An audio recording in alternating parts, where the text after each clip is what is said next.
Today on this episode of Reality Gays.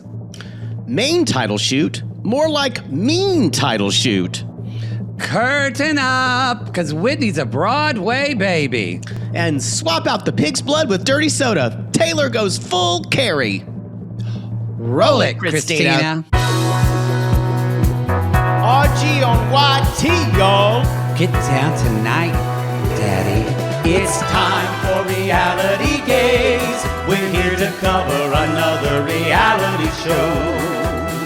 And while the video plays, just sit back and let go.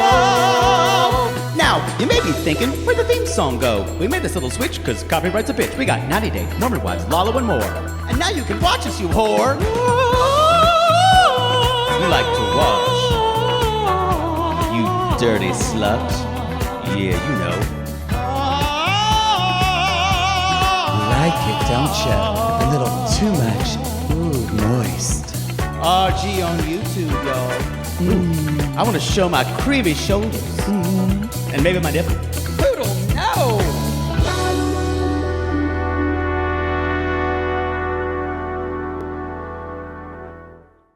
I have never seen a more meta tactic on a reality show than I'm still kind of shocked by it. Than the kind of the backstage things that are going on during a main title shoot. I'm still. Again, they never stop the cameras on these women. Even when it started, the very first thing you see is, boom, 5 days until the Bachelorette. They're going to be filming. No wonder they're all exhausted because Taylor Frankie Paul is going to be filming Secret Lives of Mormon Wives and The Bachelorette at the same time. Yes. Like you said, I am worried about her mental health. They're going to shoot her up with adrenaline and then trank her at the end of the night. Judy Garland style. Judy Garland style. That's what I do to you at live shows. Yep. Give you a Diet Coke and some sugar. And I say, dance, monkey. That's why. Dance. One eye is always like starting to a little twitchy. I just love this. They're like, we're shooting the main title today. I was like, what? So we're going to talk about the sequence too? That it's just so meta. It's so meta. That's so in a different production zone than what happens on these shows. Can you imagine Real Housewives of Salt Lake City said, yeah, today we're filming our housewives introductions. This would never happen. Never. It's not that kind of show. But I love this kind of pulling back the curtain shit. Look, it makes me want to watch that Love Overboard show because I bet it could be good. I haven't seen a trailer. I haven't seen a trailer. Yeah. Y'all, welcome to Reality Gays. I'm Mattie. And I'm Poodle. And we're two ridiculous homosexuals who love nothing more than tearing reality television a new one. And today we're talking about our favorites, Saints and Sinners, Hulu's Secret Lives of Mormon Wives. We're wrapping it up. We're going around the bend. This is season 4, episode 9, the Book of Coveting. We're almost there. We have seen episode 10 as we're watching this. I'm sure y'all have too at this point. Yeah. But if you have not, I would recommend stopping this podcast and watching it till the end because really 9 and 10 kind of felt like one long episode. It did. Yep. Yeah. Yep. So what a season. I just have to say, I think this might be their best season since season 1. And I don't think you will ever replicate what happened in season 1. No. Season 1 is still, I think, of this show, because y'all, they started out trying to, I've said this before, they started out trying to make a different show. And then the swinging scandal happened, and they had to make a different show. Yeah. Incredible. And, season 1, incredible. This is a different kind of show. I have an idea. Tinfoil Hattie had a little bit of they had so many things with LA, and they're in Utah. They've had to go different places. They've got to work in The Bachelorette. I think they got a new story editor. I think because this stuff is tight. It is. It is. These are some tight stories. I don't know if they hired someone from The Bachelor to come over, because this shit is tight. And the only thing that is a little bit tough is the Shinia stuff, which felt really late. If they could have put this in like episode, I want to think they could have threaded in Dakota talking to Shinia and people saw him in episode 6 or something like that, it would have been better. But they kind of hit it with us in episode 7. Do you think they hit it with us though? Because I agree with you storytelling wise, but do you think they just follow the pattern of that this was what Dakota did? This was his last Hail Mary and was out of the blue because all the women had that reaction like that Miranda was shocked. Yeah, that's true. I guess I totally understand what you're saying. Wanted but more. But I'm going to say that you're thinking like more old school reality television storytelling. They're not doing this anymore. Like you just said, I think I would have just liked meeting Shinia earlier. I think what I've resigned to let myself think of when I watch this show is flying by the seat of our pants, the way this action happens. Yeah. And it's not this. You don't have to create anything. Mm-hmm. Boy, that's the truth. And I think that's, The only thing I think was, to me, it was still feel fake. It was when the PR people called Mayci and bitched at her. Yeah, I agree. I think they needed a storyline for her. They work for you. Yeah. What the fuck? Anyway. So it's, again, 5 days until the Bachelorette. We're still at Jesse's and we're still the meeting about how we handle the Shinia fallout. And Mayci brings up, she's like, look, Shinia was pouring her heart out to Taylor. And then that night she hooks up with Dakota. That's the unforgivable part. Oh, yeah. Yeah. I feel sorry for this dumb girl because she's going to be so sex shamed in her community where they live. Yeah. It's going to be bad. Miranda, though, says, but also, too, Miranda's like, I've known her for a decade. This is like her very best friend. Yeah. So I know we've said a lot on Dakota. However, this is a shitty friend. Mm-hmm. You should know this would have put your best friend Miranda in a weird position. You probably were, as Miranda says later, Shania's been a better friend historically than Taylor. So probably when Miranda went through all of that shit with Taylor and they had a falling out, guess who probably comforted her? Shinia. Mm-hmm. Yeah. And the fact that she did this, I wouldn't be friends with her anymore if I was Miranda. So they think that Shinia should be the one to tell her, which is probably the best idea. I think Taylor may slap Shinia in the mouth. That's what I would be worried about. And and Miranda says, she called me last night and she's like, I just want to tell her. So I'm going to stop at Home Depot and get a bigger shovel so I can dig both your graves. That's great. That was great. Then I guess we'll move on to Taylor, Leanne, and Aspen are back in Salt Lake City. Mm-hmm. And they're all just kind of like, yeah, that was kind of rough.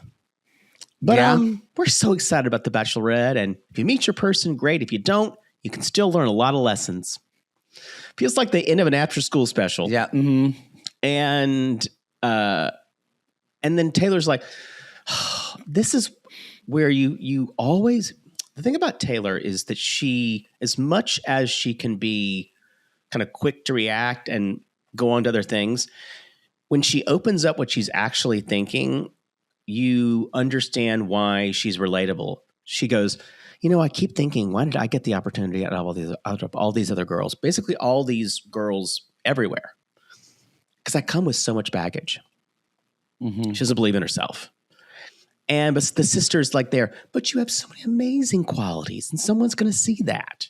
And Leanne brings something she can't deny. She said, but you have all these followers. Why do you think you have all these followers? Because they see something in you. That kind of was able, because that's a more externalized. I think Taylor was actually able to land on that. And she said, look, I think you're the best mom and you have, and you have to go through these things. Yeah. Let's skip Dancing with the Stars because we'll do LA. Sure. And talk about Jessi and Jordan God, can this marriage be over already? I know. Every single time, I'm just like, Well, we've learned. With the pernup. Someone didn't have a witness at a pernup. Again. Always got a witness. Poodle learned that on wedding. Was it 2 or 3? I don't remember. 3. Yeah. Just it's the nurse in the room. Or me at the last minute. Do you know how many documents I've co-signed? Jesus. You had to become a notary. There's probably a hit out for me somewhere. I don't even know what I've signed. You give me Oreos and then I'll do anything. Mm-hmm. There's always chocolate crumbs all over the documents. That's true. So Jessi says the LDS upbringing I had made it easier to sweep things under the rug. And I don't know. She doesn't know what she's going to do about Jordan. No. And she's kind of mentioning her name because it's Jordan's last name. And she's like, it's like Karatura or something like that. It's I think Jordan is probably at least half Asian or something like that. I don't know. Yeah. Because that's an Asian last name. Mm-hmm. Yeah. And he says, she's like, they kind of did my name, and it's like something nasty, and she's like, Jordan kind of laughs. He's like, that's hysterical. And she's like, what about going by Draper? And it'd be better. And Jordan says, it's like vindictive. Jordan says, you're not vindictive. You're just selfish. It's so cruel. Her Instagram is just Jessi Draper. Thank goodness. Thank God. This is like this guy. He can't help but show himself in this because he tries to be. I'm in therapy now. I'm doing more therapy than anybody else. I'm this Renaissance man, but he still wants to own his wife. He wants to isolate her. He wants her to be just his. And it boils down. He can't stand the fact that she wouldn't have his name. This is fully sleeping with the enemy and the towels, especially in the end where he says, it feels selfish and that's okay because you told me it was selfish. And he kisses her head and walks away. And I went, so gross. It's so just almost like a fucking Lifetime movie villain. Yeah, it's gross. It's that bad. It's so bad. And then she's like, don't be condescending. And he went, if I was condescending, I would just say other things. And I keep writing, you fucking piece of shit. She's like, that's the thing. I feel like all the things you want to say are right underneath the surface. You know who this guy is. And she's like, no, that's not who I am anymore. But a lot of my issues come from you making decisions that are selfish. Oh, yeah. And so she thinks she's going to change her name and to give her a lot more freedom. And that's when he says, I'm going to kiss you and walk away. Yike. All right. You want to talk a little bit about this short scene with Mikayla? Yes. Mikayla. Mayci and Mikayla, but now forever known as Mikayla. We met my daughter, Mikayla. They're going to go play some tennis. Because Macy's going to play tennis again. It feels great. Yay. And there's a nice Prime commercial unboxing a racket. Oh, it came so fast. Because you pay for it. Because you pay for it. You pay $140 a year for it. So Mayci is gone back to therapy, and she said, she's talking about Mikayla. I'm sorry. Mikayla talks about going back to therapy and couples therapy. And she said, I just feel like I get to a point where I just get so angry. And she's like, and I'm so angry, I don't want to have sex. Yeah. Well, I disagree with that. I disagree with, I think that her distillation of that. It's not that she doesn't. Are you saying that because you love angry sex? Well, that's part of it. Okay. But no, I'm saying it's not that she gets angry. It's not that she gets angry so she doesn't want to have sex. She's angry because she doesn't want it. She can't make her body. Anger is a secondary emotion. Right.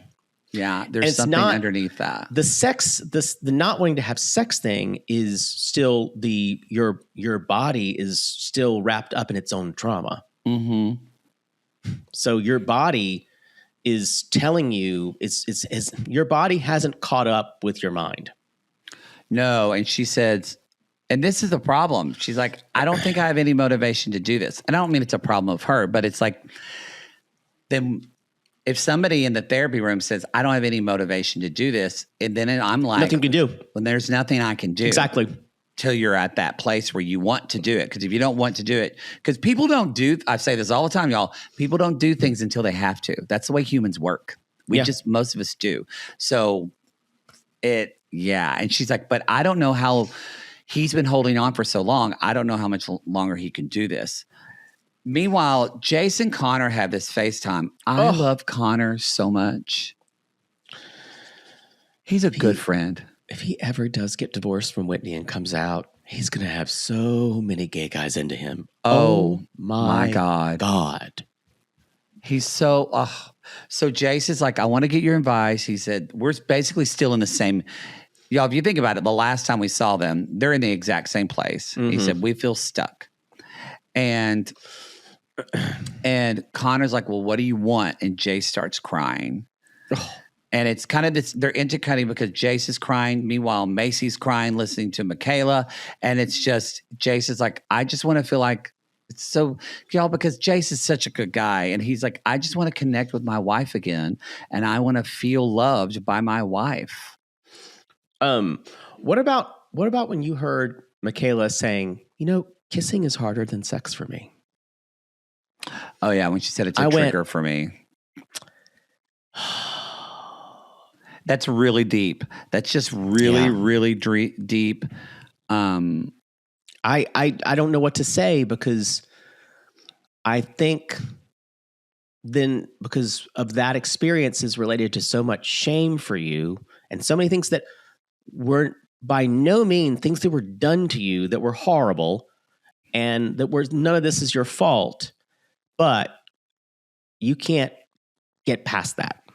And I understand not being able to get past that. Mm-hmm. And it takes years. Yeah. And I think the best thing, what they did is to separate. I think it's the best possible thing. I think I said last episode, they're donezo because she can't be in it.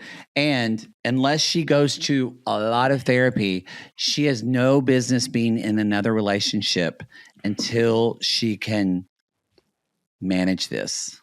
Yeah. Yeah. Because and I don't mean to put that as like, I don't mean that's not a fault thing. Nothing that happened to her is her fault. But if she wants to move through the world, it's going to help her be a better mom. It's going to help her just be like, she really needs to. If she wants to have any other relationship with someone, it's going to require intimacy. Yeah. You've got to, if you don't work on it, it just resurfaces again. Yeah. And they're talking about Jace is telling Connor, I'm holding the fort at home. We have this newborn. And he's like, that's right. I just want to feel loved by my wife. You already said that. And they, it's been 4 years. Wow. 4 years. But remember, y'all, she had this baby and she needs to be a mom. And she said, part of me wants it done, but I don't know if I want it done. What do I do? Mm-hmm. Let's now talk about Taylor, who's back in Provo now, calls Miranda and says, I'm going to ask you one time how long you've known. And Miranda and the first knows exactly what she says, a week. And y'all, then it's open season on Shinia. She's such a slutbag hoe. I'm going to fucking ruin her life. So Dakota told her in a text. Wow. I got to say, I'm not impressed with the way Taylor Frankie Paul's treating her friends. No. It's pretty gross. We give Taylor Frankie Paul a lot of grace because she's been through so much shit. But like we just talked about, Mikayla, so have a lot of these women, and they're handling the way they treat other people, especially their friends, that it does make me go back to, I said Dakota wants to win. I still think Taylor Frankie Paul is in a little bit of that mindset too. Yeah. I think also this is a question of, it's a cultural thing for LDS people not to blame men. Yeah. Like I said, men are dumb. They're dumb. It's not their responsibility. And who else is left to blame when the man's not there. I mean, there's blame, like we brought up with Shania last episode. She knew she shouldn't have done this. And it was Miranda, sad Miranda saying, I couldn't agree more. I said to her, and I wish I knew. I'm sorry I didn't say anything. And but this is the part that is gross to me, is that when Taylor's like, but why are you protecting Shania over me? And it's like, this is complicated. It's her best friend. Yeah. Remember, you just got back friends with this person. Also, as the girls bring up earlier, that nobody was hoping you would find out because they didn't want to ruin the Bachelorette. And of course, guess who told you, even though he said he didn't want to know? Dakota, because he wanted it all along, because he wanted her to actually back out of going to the Bachelorette. 100% he did. He wanted her to have a mental breakdown, put her in the hospital. Yeah. She can't go. And then he's got to be there to pick her back up, take care of Ever True, all that shit. Someone in the Patreon comments said the child should be called Ever Trauma. Oh, boy. That's the truth. And she's like, I'm going to have a conversation with all of my so-called friends. So she now... and shut the fuck up. Well, here's the issue. I think a lot of this can be chalked up to Taylor's just absolute rage when something like this happens. And it's almost like Dakota knows how to... It's almost like he's like, you're so mad at me all the time. Dakota needs this. He needs her rage. Yeah. And she... because he feels like he matters if she cares. Because the worst thing is indifferent. Right. And you're done in a relationship when you're not getting mad anymore. Yeah, that's true. And the other thing is she needs this because it actually regulates her. It does. In a weird way. Because that means gives her a high to come back down. Mm-hmm. Otherwise, she doesn't know what a baseline is. Mm-hmm. So then she says, and she keeps saying, Miranda's like, I thought he would keep it under wraps. And she's like, but this is your nasty ass hoe friend. And Miranda finally says, it would be so disappointing if a man were to be the downfall of our relationship again. So now let's go to LA. We're Dancing with the Stars, week 6. Jen is exhausted. Pure recovery. What is pure recovery? That's the place that they're going to, but doesn't it feel like the commercial would be like, are you feeling stressed? Pure recovery. I hate these places. I hate the names. I hate how overworked they are. Like nothing can ever feel. That's the problem with Los Angeles. For names or everything either feels overworked or too cute. Well, it's awful. I get it. I mean, I don't get it. I mean, why? Well, I mean, it's also too, everyone that I know, and maybe this is just I don't think this is just LA. Come at us, sissies. Everyone that I know that works at a med spa says the people that run it are fucking tyrannical and just like the worst experiences working there. I don't know anyone who works in a med spa. Oh, I know like 4 or 5, and they all just talk about how horrible it is. I hope that's not true for some of you. Are these like Botox friends? Well, no, they're just, some of them will get it, but they work at those places. Yeah. I just figure people work there so they get free. Ooh. Or what? I guess I'm thinking what makes you want to work at one of those? Well, some people, they're trained in it. You can like, if you're able to give Botox or do shit like that, it's a certification you have. But I'm saying some people are interested in the beauty business. I mean, Emma of Emma and Z had worked in one. She got fired. What I'm asking is beauty just now med spa stuff? Is it? I'm saying it seems disingenuous just to call that beauty instead of. See what I'm saying? It is, but they call it a medical spa. But they are doing things. Yeah, I'm pointing out all the disingenuous things about it that you're mentioning just to call it out. Yeah. I don't know. Let's keep going. So they are, she says, it's like, how's your relationship with Whitney? And she's like, well, I think we've even become more distant in the past. And we go to Whitney's house, and she says she had a bad camera block day. So I guess that's where I can only imagine that's where they're trying to block the dance and hit all the right moments for the cameras. And I imagine it's extremely tedious, like tech and stuff like that. Yeah, it's a lot to remember. Yeah. And then Jen walked by and said, and she was crying, and Jen walked by and said, "Oh, hey, are the people talking shit about you on social media?" She's like, "That's not what I'm crying, but thanks." And she's like, then of course she went and looked and was like, "Oh God." Yeah. And she says basically there's favoritism towards her over Jen.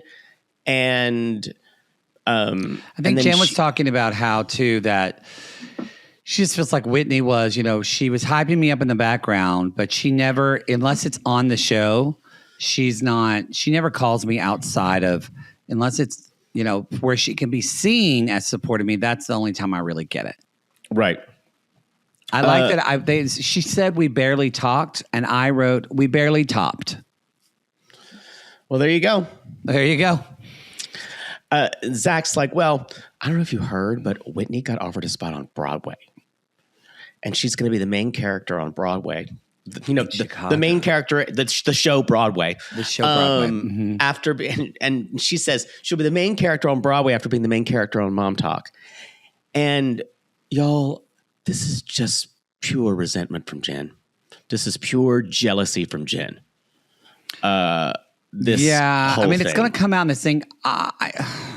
Look, I know I can't believe Whitney I'm Team Whitney on this. I cannot believe it. I love Whitney, and do I think that Whitney? Yes, I don't think is Whitney probably doing more in front of the camera. Sure, but yeah, I think the reaction again. I think I said this earlier, but it's so like you see it. Jen doesn't have anything else. Yes, is it? She's married to this monster of a man who, like, again, is trying to isolate her. Dancing with the Stars is all that she had. For her, this was to reconnect with her mother who never spoke the same language as her. For Whitney, they spoke through dance. For Whitney, this is a stepping stone to build a career in the entertainment business. Because she has those skills. Yeah. And Jen's a dancer too, but she's not. Maybe she's an actor. Although she was great in that commercial. I think she could be an actor. I don't know if she's thought much farther past Dancing with the Stars. Yeah. Whitney's been thinking about 20 years has her entire 30-year career planned out. Yes. Yeah. Totally. Yeah. And I don't think, and I think another reason why Jen is spiraling this part in LA is she consistently compares herself to Whitney. And Whitney's like the fucking sun. Yeah. And then later on in episode, we're going to see later on in episode 10, or no, I think it is this episode. Yeah. A lot happened to this episode. Things just get really bad. Should we keep going? Let's get into that. Let's talk about the Sinners event. It's Sinners Sunday. This is like that, y'all. That's a page, like it's a web page where people can profess their sins. Okay. Yeah, Macy's done it before. It was on season. Yeah. We've seen it before. So it's like a gossip thing. Jessi is telling them, like, she's like, well, Dakota told Taylor, and Taylor is so angry, and Jessi's like, this is so unfair. And it's Mayci, Jessi. Who else was there? It's all the Momtok girls except for Taylor. And Jen and Whitney. And so Jessi calls her, and Jessi says on the phone, look, the rest of us just found this out recently. We didn't want to tell you because of your mental state. We're trying to be here. We're trying to be there for you. But he hooked up with Jenna and almost had sex with her. Yeah, because then Jessi says there's something else, Dakota. And that's where Taylor said, just say it. She's like, thank you for telling me. I'm going to light him up, and I'm coming for fucking Jenna too. So, y'all, she's going to start making video. And Macy's like, your feelings are valid. And so, they're all thinking like, don't fuck up the Bachelorette. Don't fuck up the Bachelorette. Of course, like, Y'all, she's already posting tons of videos. They're trying to talk her. She's like, I won't fuck them up. And then she's like, I won't let it go because I'm suffering. And that's when she becomes pure the Phoenix. It's like Jean Grey, and this is just rage. It's rage. It's rage, and it's also a little bit of self-involvement. But I get it. She's so angry she can't really see any other perspective.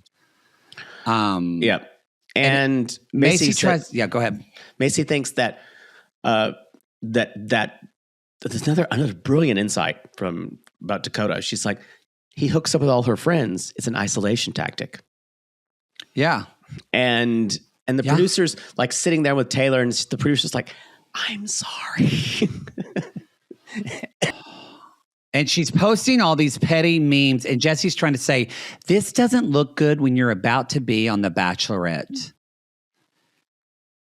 So, yeah. And she's posting all the nasty things about Shinia. And then I think Mikayla and Jace walk in. She's like, it's the first chance since...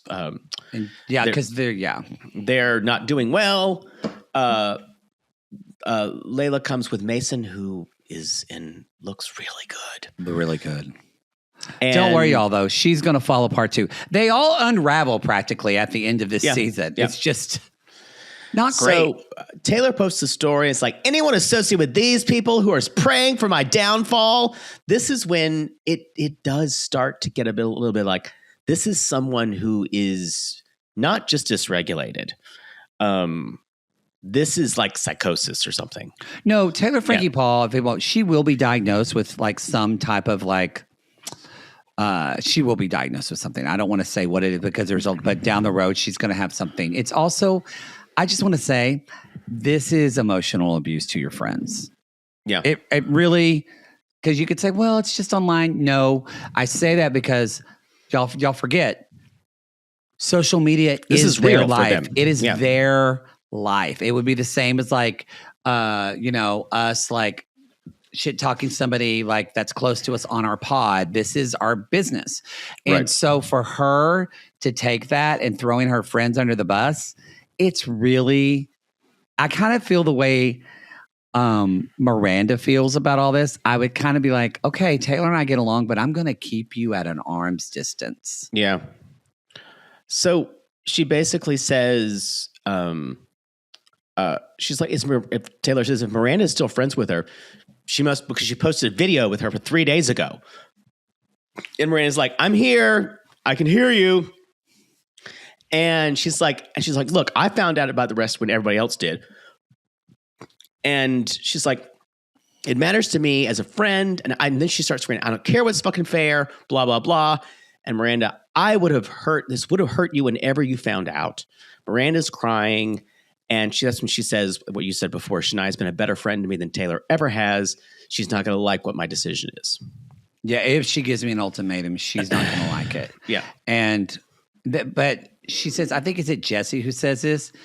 And this is it could be considered narcissistic behavior, I think. I'm not saying she is but it's narcissistic qualities and Jessi's right. Taylor does demand absolute loyalty. And if you're not, then who against the queen will die. That's how she operates. And it's not healthy at all. I got to say, I would not be friends with Taylor Frankie Paul. I would be too distrustful and nervous of that friendship. I think especially when things are dark. She's just had a really tough season.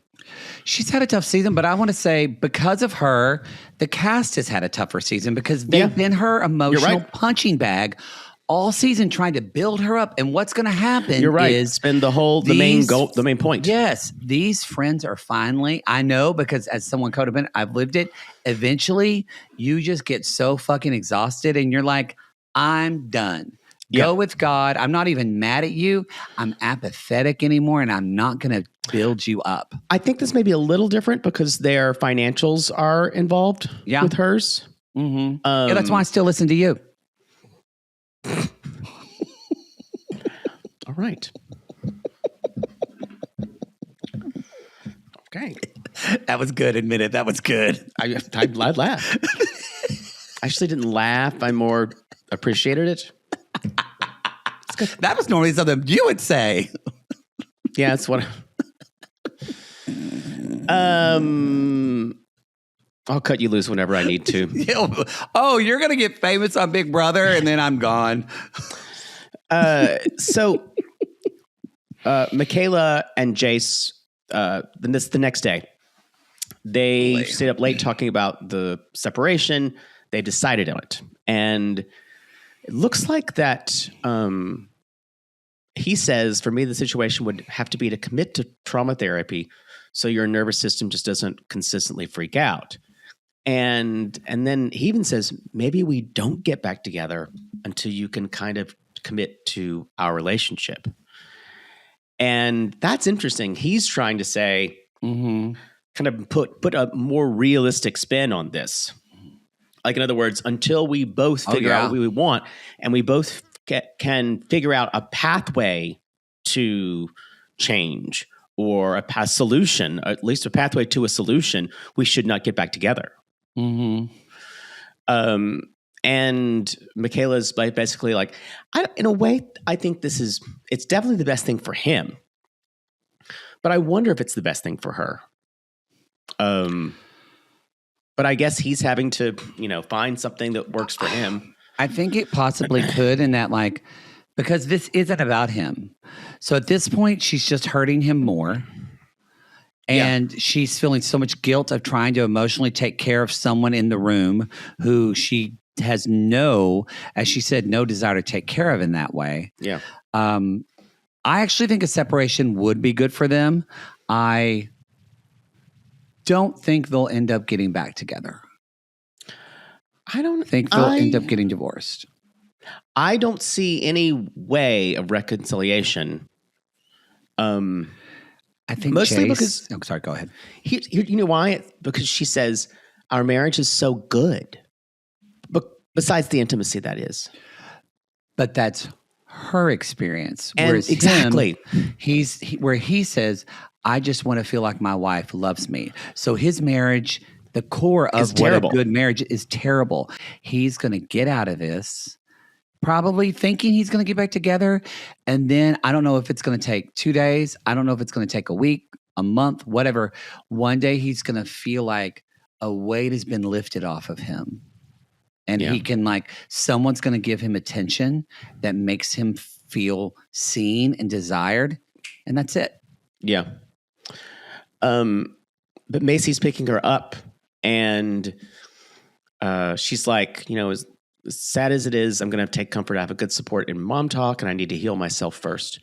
That's a good friend to pick you up when you're leaving your husband. I mean, I'm better at it than you, because I know to just sit in the car while you scream at your ex, and then I just get out and start loading this stuff silently.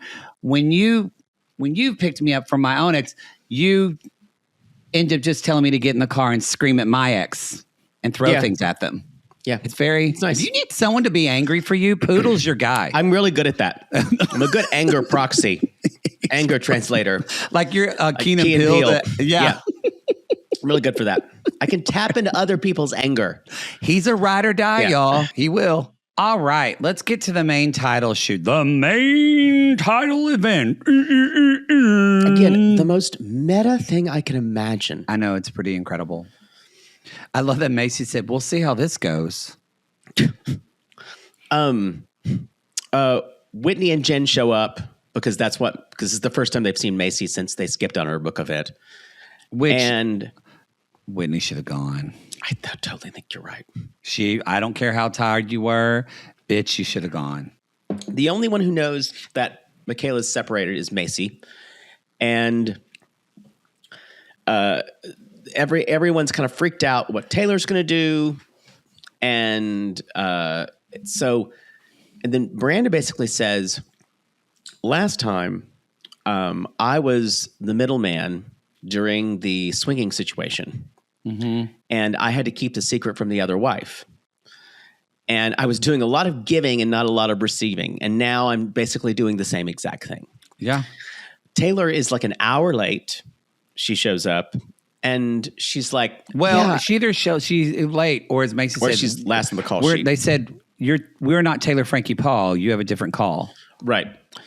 And she says, I feel like my anger towards Dakota and myself just gets redirected towards other people. And I was like, no shit. No shit. Jesus. I think that's be a really helpful thing to go to therapy for. Yeah. Yeah. Because she can't, there's so much shame. She's already heaped on herself. She can't take anymore. So the anger has to be like the phoenix. It has to emit out of her. Yeah. And like spray onto everybody, like in waves, just spray of like hot red liquid. Just like Jean Grey just dissolving the entire world. Yes. Yeah. That's what it's like. So Taylor is talking about, she's like, I would still say what I did before. And Whitney's like, why? She's like, because you're trying to be friends with me and you're trying to fuck my baby daddy. And she's talking about Shinia. Yeah. And then finally she's like, when Dakota was talking to me, everything hit me. I lost everything. He was telling me, I lost everything. I lost you. I lost my child, blah, blah, blah. And then she finally just said, The Bachelorette's my only way out of it. Isn't it? It's just crazy that's how much of a prison this relationship is for her. And they've been supposedly done for a year. And it's fucked up that she thinks The Bachelorette is, because what it's doing, it's saying that another guy is going to be the way out of it, not her own personal growth. I working think she's on her meaning shit. the show and because she's sequestered with the show. Because she's which so I don't know if it's less. That's true. Because she was saying I won't have my phone. Right. I won't be able to talk to him. Right. She's not going to be on mom. Yeah. I actually think that'll be really good for her to not be checking in. I think that's what she was meaning instead of the one other guy. That makes sense. That's just kind of like that's the thing at the end that hopefully happens. But I think it's the process. And having to be open to 25 other guys, which sign me up. Sign poodle up. But I'm open. Since 2002. But Layla, they all recognize it. Layla, says, of course, he's love bombing her. He's doing anything possible to ruin this. And this is, again, this insidiousness where Taylor said to them, he's like, well, he told me, I feel like you need to marry me. Oh. And like later on when he says, save a rose for me, I'm like, you said you didn't want to be with her, you fucking monster. No, the whole thing near the end of this was just put him on the bus. Well, at one point, no, you can't say it because you need to say it the right way. The bus is going to come for him. Well, yeah. You don't put someone on the bus. You visit them with the bus load. Stick to your own lane.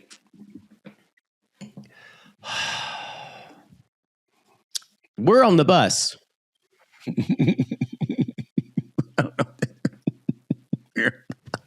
Okay, fine.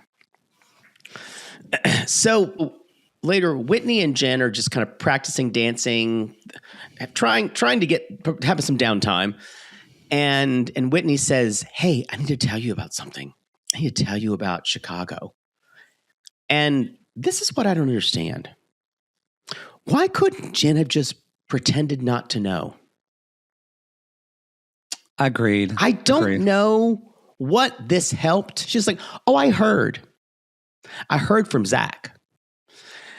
And then Whitney's like, I see Jen every day. We text. Why didn't she bring it up? She didn't say one congratulatory word. It makes me think she doesn't care. Yeah, it feels weird and off-putting. They go, what does Demi think about that? Crickets. Wow. Still trolling her. They're even trolling them on their social media. No. Oh, they're doing a whole like smart ass thing of like Demi and Brett singing the song. They literally are trolling them on social media. It's great. I swear to God, though, that clip of them singing, that was only for spite. Yeah. I just Big ups. Oh, yeah. Big ups. It's great. Producers. And so anyway, they're talking and Jen's like, Whitney and I never really talk though. And it's just like blah, blah, blah. I'm going to say this. I don't think you probably have a lot of time to talk. Agreed. I don't know. Look, do I think Whitney like fully cares about everyone on the cast? No, but no one does. But I think that goes back to because Jen doesn't have anything else. Like, this is because I bet you she talks to Whitney probably more than some of the other Momtoks people, but she just doesn't recognize it as much. Because again, like you said, it's this jealousy. We all know, all the women know that Whitney's kind of going to be half in and half out, but she's going to come in and show up and be there for you as much as she can be while she is. And for you to say, then when she says, you never had my back, they showed production. This is the thing. That's why you can tell production is Team Whitney. Because production is showing them these things about, but what about Jen, y'all? She's defending Jen when Jen went through that whole mental health thing. Yeah. She was the only one defending Jen. The only one. So Jen's got a selective memory about it. Yeah. And it's not... I think good. This whole thing being Whitney getting better scores than her has scrambled her brain. Yeah. Yeah. Later on, they are talking about Jessi's talking on the phone. A lot happens right here, y'all. Yeah. It is like a boom, boom, boom, boom, boom. Jordan is still very upset about her changing her name or wanting to. But she went over her prenup with her father. Oh God! And they didn't have it witnessed. Now I don't know how important this is, but it seems like it could be. But then she said Jordan's a hard person to be married to, but even a harder person to divorce. And you know that's true. He will be that's awful. True. Yeah. And then Taylor just like, hey, I'm so sorry I was mean to everybody. I gotta say, I kind of wanted a little more. A little. It was a half-ass shitty. I'm about to start my period. I know, but I thought Taylor is someone who it's not necessarily weaponizing, or maybe it is, but she is always reliant on. Again, it's a lot of it is somewhat narcissistic behavior. That my life is more dramatic, is more important than yours, and my pain is greater than yours. And if you don't acknowledge that pain, you're against me, and I don't really have the capacity to be emotionally available for you. And at this point, it's kind of a brand. I mean, I agree with you. It is a brand. That's a great way to put it. It's interesting. It's like, I would argue and say this season especially, and even parts of last season, Whitney has been a better friend to these Momtok people than Taylor, Frankie, Paul. In a way, Whitney's never really going to be an authentic friend to you. Like that's just the truth. That's just who she is. Mm-hmm. But she will show up and cosplay it really well. Mm-hmm. She'll give you everything. She really will. She'll give you every single thing, but just know that underneath it all, she's number one. Yeah. And as long as it's not affecting, she will give you everything, but not at the expense of her, of losing something. Yeah. Yeah. And she's going to justify it to you and make you understand that that's actually the right thing at the end, which is why she's brilliant. And that's how stars are built. Just being honest. Mm-hmm. That's how stars are built. Yeah. I can never, definitely. I just, God, I love her. I just love her so much. Yeah. So we're basically. Also, I just imagine Taylor just going to a rose ceremony. She's like, "I'm sorry, I was rude to all you guys today. I think I'm starting my period. I just want to pop back to something. I would love it. Well, I want to pop back to something that I really hope Jessi remembers this when she was talking about her divorce, and Layla said, "Look, if you divorce him, you'll make way more money than you ever have after him. And so I hope. I don't know what the divorce laws too are in Utah if they favor men. I'm assuming they don't. They would have to. I would think they would. Anyway, let's talk about this Whitney and Jen fight on shoot day 2. Jen's like, she's like, "Are you feeling better?" And Whitney's like, "Well, kind of." And Jen's like, "Well, I was mad that you didn't tell me about Chicago." So Zach had to tell me last week. And Whitney's like, "But I see you every day." And Jen's like, "I was sick. Sorry. I was sick." And she's like, "Well, it's always how it is. You expect others to give to you, but it's never received." And then finally Jen says, "Well, maybe I just don't think we're genuine friends." And that's what it is. Jen's been done with Whitney since the beginning of when Whitney was terrible. Yeah. And I get it. But yeah, she just has no desire. And then she says, "If you were truly my friend, then you would have become friend. You wouldn't have become friends with the person who's bullied me," talking about Demi. And again, y'all, she's not really friends with Demi. She's keeping the most objectionable person around close. And it's necessary. It's necessary. And I get it because Demi was the worst when Jen was going through all of her mental health struggles. Demi doubled down. Yeah. But I don't think Whitney's ever maybe I'm wrong, ever stood up for Demi. She's just never severed that friendship because I just feel so juvenile to be like, unless it's something really horrible. Like, I'm not talking to you because you hurt my friend. It's less standing up for her and more trying to get people to understand why she would behave a certain way, which is not really defending. Yeah. I'm telling you. That's true. Whitney plays a masterful game of just like kind of defending someone and then kind of saying, "No, it's not all bad." She's everyone's greatest advocate. Yeah. When they've had a bad thing happen. Yeah. And it's a brilliant strategy. It is. Anyway, and then she says,